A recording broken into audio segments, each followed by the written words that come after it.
নমস্কার। ঈশ্বর দর্শনের উপায়। ঈশ্বরকে কি দর্শন করা যায়? হ্যাঁ, অবশ্যই করা যায়। মাঝে মাঝে নির্জনে বাস, তার নাম গুণগান, বস্তু বিচার এইসব উপায় অবলম্বন করতে হয়। কি অবস্থাতে তাকে দর্শন হয়? খুব ব্যাকুল হয়ে কাঁদলে তাকে দেখা দেয়। বউ মেয়ের ছেলের জন্য লোকে এক ঘটি কাঁদে, টাকার জন্য লোকে কেঁদে ভাসায়, কিন্তু ঈশ্বরের জন্য কি কেউ কেঁদেছে? না। যদি টাকার মতন করে ডাকে, তবে নিশ্চয়ই ঈশ্বর দেখা দেন। ব্যাকুলতা হলেই অরুণ উদয় হয়, তারপর সূর্য দেখা দেবে। ব্যাকুলতার পরেই ঈশ্বর দর্শন হয়। তিন টান একত্র হলে তবে ভগবান দেখা দেন।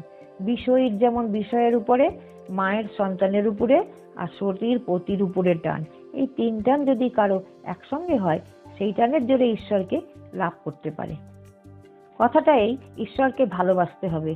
মা যেমন ছেলেকে ভালোবাসে, সতী যেমন পতিকে ভালোবাসে, বিষয়ী যেমন বিষয়কে ভালোবাসে, এই তিনজনের ভালোবাসা, এই তিন টান একত্র করলে ততখানি ঈশ্বরকে দিতে পারলেই তার দর্শন লাভ হয়। ব্যাকুল হয়ে তাকে ডাকা চাই। বিড়ালের ছানা কেবল মিউ মিউ করে মাকে ডাকতে জানে। মা তাকে যেখানে রাখে সে সেখানেই থাকে। কখনো মাটিতে, কখনো হেসেলে, কখনো বা বিছানার উপর রেখে দেয়। তার কষ্ট হলে সে কেবল মিউ মিউ করে ডাকে, আর কিছু জানে না। মা যেখানেই থাকুক, এই মিউ শব্দ শুনলে দৌড়ে এসে তার কাছে হাজির হয়। সংসারী লোকেরা কত কি বলে, কিন্তু দেখো, হাতি যখন চলে যায়, পেছনে কত জানোয়ার কত রকম চিৎকার করে, কিন্তু হাতি ফিরেও চায় না। ঈশ্বর সর্বভূতে আছেন, তবে ভালো লোকের সঙ্গে মাখামাখি করা চলে, মন্দ লোকের কাছে থেকে তফাতে থাকতে হয়। বাঘের ভিতরেও নারায়ণ আছে, তাই বলে বাঘকে আলিঙ্গন করা চলে না। যদি বলো বাঘ তো নারায়ণ, তবে কেন পালাবো? তার উত্তর হলো, যারা বলছে পালিয়ে এসো তারাও নারায়ণ, তাদের কথাই বা কেন না শুনি। একটা গল্প শোনো। কোনো এক বনে একটু সাধু থাকতেন। তার অনেকগুলি শিষ্য। তিনি একদিন শিষ্যদের উপদেশ দিলেন যে সর্বভূতে নারায়ণ আছে, এইটি জেনে সকলকে নমস্কার করবে।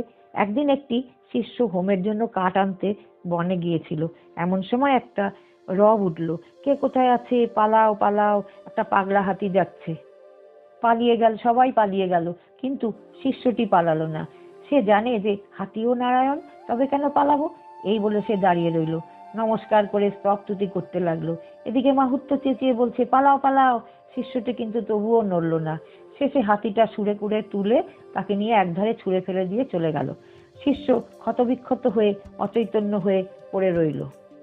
এই সংবাদ পেয়ে গুরু ও অন্যান্য শিষ্যরা তাকে আশ্রমে ধরাধরি করে নিয়ে গেল, আর ঔষধ দিতে লাগলো।